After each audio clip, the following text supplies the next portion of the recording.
65 kilo तलवार घेऊन लढणारे येसाजी, हजारो शत्रूंशी एकटे खिंड लढवणारे बाजी, हात तुटला तरी लढत राहणारे तानाजी, 8 तासात दिल्लीहून पुण्याला घोडा घेऊन येणारे संताजी, शत्रूच्या छावणीत घुसून शत्रूचा कळस कापणारे धनाजी, शत्रूचा मार अंगावर घेणारे जिवाजी, अशा 18 पगड जातींची मोठ बांधून पुढे शक करते सर्वजन प्रतिपालक, दिग्विजय, राष्ट्रभक्त, आदर्श व्यक्तिमत्व छत्रपती शिवरायांना, तसेच देवगिरी किल्ल्यासारखे अजय कर्तृत्व गाजवणाऱ्या व्यासपीठावरील मान्यवरांना त्रिवार वंदन करून मी वीरा विवेक चांदोडकर, मी देवगिरी बोलतोय, या विषयावर बोलण्यास सुरुवात करते.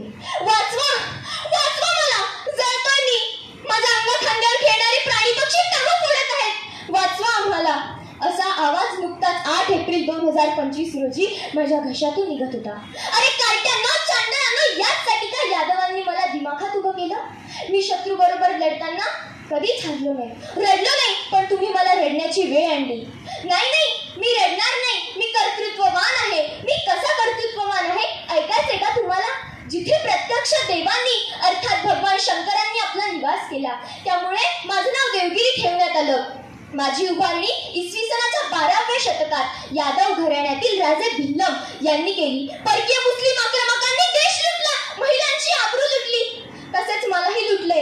तो आक्रमक होता मोहम्मद बिन तुघलक. त्याने मला देशाची राजधानी केली व माझ्याकडे असलेली प्रचंड संपत्ती पाहून त्याने मला दौलताबाद हे नाव दिलं, पण मला ते कधीच आवडलं नाही. अहो, तुम्ही एखादा छोटासा कार्यक्रम जरी करायचा ठरवला तर त्यामध्ये असंख्य चुका होतात, पण माझ्या निर्मात्यांनी माझी निर्मिती करताना एवढं बारकाईने नियोजन केलं होतं की माझ्यात एकही चूक झालेली नाहीये. कॉलेजमध्ये प्लॅनिंगचे धडे अभ्यासण्याऐवजी तुम्ही माझ्याकडे या, मी शिकवतो तुम्हाला प्लॅनिंग. हो हो, मी मान वर करून सांगतो, मी अजिंक्य आहे. शत्रू कितीही बलाढ्य असला तरी मला जिंकू शकणार नाही, कारण मला 1 नाही 2 नाही तर चक्क 7 तटबंद्यांचा गिराव आहे. त्या तटबंद्या भेदून कोणी आत यायचा प्रयत्न केला तर माझा दरवाजाच दिसणार नाही. दरवाजा शोधूनही कोणी आत आलं तर पुढे कुठे जायचं हेच कळणार नाही. कळाले तरी तो रस्ता पुन्हा बाहेर जायचा.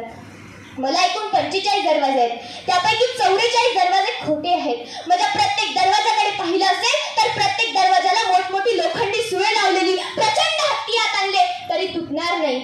पुढे भले मोठे खंदक खोदलेले, त्या खंदकांमध्ये शत्रू सैन्य जाऊन पडायचं. मग काय, तिथे असलेल्या मगरी तयारच शत्रू सैन्याला खायला. पुढे गेल्यावर लख्ख दिवसाच्या प्रकाशातही गडद अंधार असणारी बोळ, त्या बोळीला भूलभुलैया असे म्हणत. त्यालाही 2 रस्ते, दोन्ही बाजूने शत्रू सैन्याने यायचं व आपापसात लढाई करून मरायचं. पुढे गेल्यावर एक मैदान दिसते. शत्रूला वाटतं की आता शेवटचा बुरुज आला, पण त्याच बुरुजावर ठेवलेली मेंढा तोफ. शत्रू मैदानावर टप्प्यात आला की तोफेचे गोळे अंगावर पडून शत्रू ठार व्हायचा. ही मेंढा तोफ 180 अंशामध्ये वळणारी, म्हणजे माझ्या निर्मात्यांना भूमिती व गणिताचाही अभ्यास होता. आणि हो, एक आश्चर्य सांगायचं राहिलं ते म्हणजे 2975 फूट उंचीवर माझ्या सर्वात वरच्या टोकावर थंडगार पाणी पिण्याची व्यवस्था केली होती, तेही 12 महिने पुरे एवढी.